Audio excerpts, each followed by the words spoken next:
పూలరంగడి cinema కోసం సునీల్కి 6 pack చేయించారు. ఆ తర్వాత చాలా రోజుల వరకు తన 6 ప్యాక్స్ మెయింటైన్ చేశాడు. చాలా సినిమాల్లో తన 6 ప్యాక్ ఫిట్నెస్తో కనిపించాడు. తర్వాత ఇప్పుడు టోటల్గా మారిపోయింది. మెటబాలిజం రేటింగ్ అనేటువంటిది విపరీతంగా వేరియేషన్ అయ్యి అది హెల్త్ మీద ప్రభావం చూపిస్తుంది అంటారు. అసలు యాక్చువల్గా దాంట్లో ఉన్న ఫ్యాక్ట్స్ ఏంటి? చాలా హ్యూజ్ మసిల్స్ ఆ డెన్సిటీ కనపడాలి అనుకుంటే ఎక్సర్సైజ్ బాగా హెవీగా చేయాలంటే ఇన్సులిన్ స్పైక్స్ అనేది క్రియేట్ చేయాలి.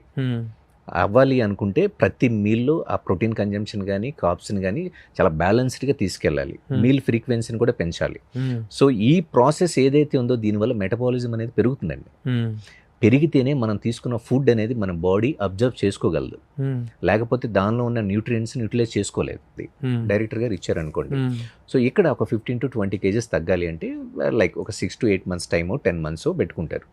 సో ఈ పీరియడ్లో వీళ్ళు తీసుకునే ఫుడ్ ఏదైతే ఉందో సో ఈ ఫుడ్ ఆ క్వాంటిటీ అనేది స్లోగా గ్రాడ్యువల్గా రిడ్యూస్ చేసుకుంటూ వస్తాం.